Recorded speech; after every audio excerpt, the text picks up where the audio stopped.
बालक बिले स्वभाव से ही चंचल और शरारती था। उसे जिस भी काम में आनंद आ जाता उसे करके ही छोड़ता।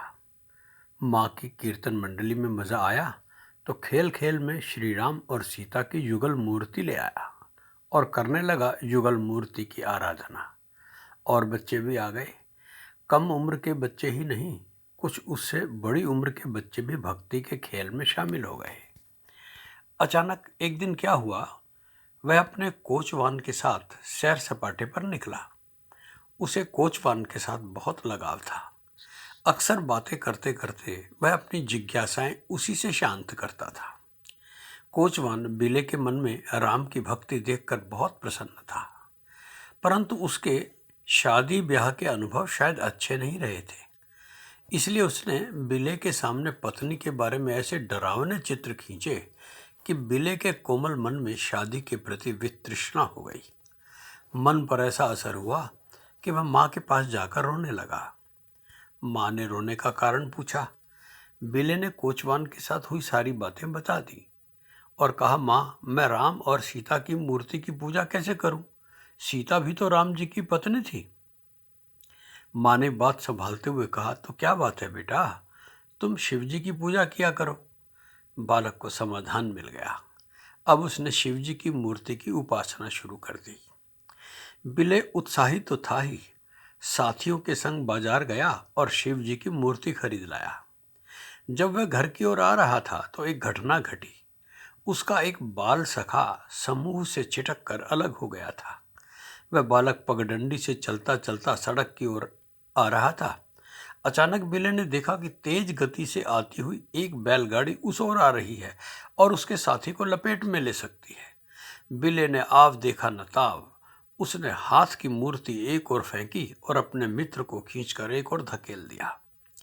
इस प्रकार दुर्घटना होते होते टल गई। इस घटना ने मानो बचपन से ही संकेत दे दिया था कि बिले के लिए मानव जीवन का मूल्य भगवान और पूजा से भी अधिक है। एक बार की बात है, घर में हनुमान जी की कथा हो रही थी। पंडित जी हनुमान जी की वीरता और शौर्य का बखान कर रहे थे। उन्होंने जब हनुमान जी द्वारा पूरा का पूरा पर्वत उठा लाने की घटना सुनाई और समुद्र पार करके लंका जलाने की कथा सुनाई तो बिले रोमांचित हो उठा। पंडित जी बोले, हनुमान जी अजर हैं, अमर हैं। बिले ने आश्चर्य से पूछा, पंडित जी, हनुमान जी आज भी जीवित हैं? क्या हनुमान जी के दर्शन हो सकते हैं? पंडित जी बोले, बेटे, सच्चे मन से जो भी उनके दर्शन करना चाहे वो कर सकता है। बिले के मन में हनुमान जी के दर्शन करने की लालसा जग गई। कथा के बाद उसने पंडित जी से हनुमान जी का पता पूछा। अब पंडित जी फंस गए। इतने छोटे से बच्चे को क्या समझाएं? उन्होंने कहा, बेटा, तुम्हें पता है ना कि हनुमान जी को केले बहुत पसंद हैं, इसलिए वे केले के बगीचे में जरूर आते हैं। बस फिर क्या था, बिले अपने पास ही के बगीचे में जाकर बैठ गया और करने लगा हनुमान जी की प्रतीक्षा। केले के वृक्ष लगे थे, पीले पीले केलों के गुच्छे भी बहुत थे। सोचा हनुमान जी जरूर केले खाने आएंगे। परंतु दोपहर बीत गई, सांझ बीत गई, हनुमान जी नहीं आए। बालक बिले निराश होने लगा। इधर घर वाले परेशान। बिले को हर जगह ढूंढा, सारी गलियां और बाजार छान मारे, परंतु बिले का कहीं नामो निशान नहीं। रात होने को थी। ढूंढते ढूंढते माँ केले के बगीचे की ओर निकल आई। देखा बिले उदास चेहरा लिए बगीचे में बैठा है, आंखें वृक्ष पर हैं। कहीं हनुमान जी आकर चुपचाप ना निकल जाएं। माँ को जैसे सांस में सांस आई। अधीर होकर बोली, बिले, तू यहाँ क्या कर रहा है? हम तुझे ढूंढते ढूंढते बदहाल हो गए हैं। बिले रुआंसा होकर बोला, माँ, हनुमान जी नहीं आए। पंडित जी ने तो कहा था कि हनुमान जी केले के बगीचे में रहते, कहाँ हैं? ओह बिले, माँ क्या कहे। उसने भावावेश में उसे अपनी छाती से लगा लिया।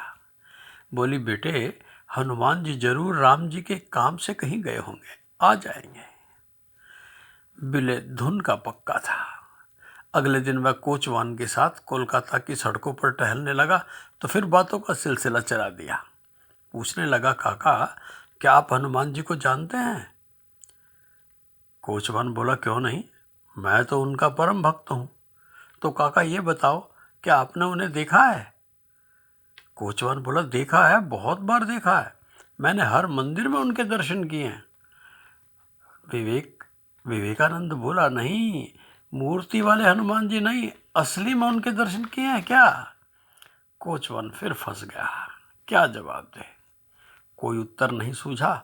बिल्ली ने फिर उसे झिंझोड़ा, कहा, आप उत्तर क्यों नहीं देते काका, कैसे मिलेंगे हनुमान? कोचवान बोला, बेटे, इस बात का उत्तर बहुत कठिन है।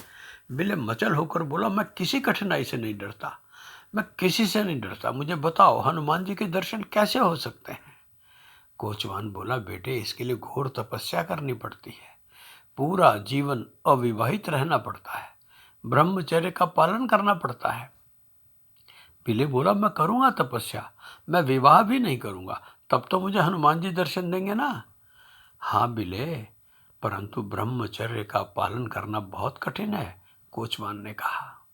घर आकर बिल्ले माँ से बोला, माँ, मैं ब्रह्मचारी बनूंगा, मैं विवाह भी नहीं करूँगा। माँ ने कहा, तुझे किसने कहा बिल्ले तू शादी कर, तू अभी बच्चा है, बच्चे विवाह थोड़ी करते हैं। बिल्ले जिद पकड़कर बोला, नहीं, मैं कभी शादी नहीं करूँगा, मैं ब्रह्मचारी बनूंगा। माँ बोली, अच्छा बिल्ले, तू शादी ना करना, ब्रह्मचारी बनना। माँ ने भरोसा दिलाया, तब जाकर ये तूफान शांत हुआ। बिल्ले अपने मित्रों में भी लोकप्रिय था। बचपन से ही उसके सब साथी उस पर मुग्ध रहा करते थे। वे सब उसकी बात का सम्मान करते थे। कभी कभी वे सब नाटक खेला करते थे, उसमें राजा की भूमिका बिल्ले किया करता था। शेष सभी मंत्री, सेवक या सभासद बना करते थे। राजा की भूमिका में बिल्ले बहुत प्रभावशाली आदेश दिया करता था।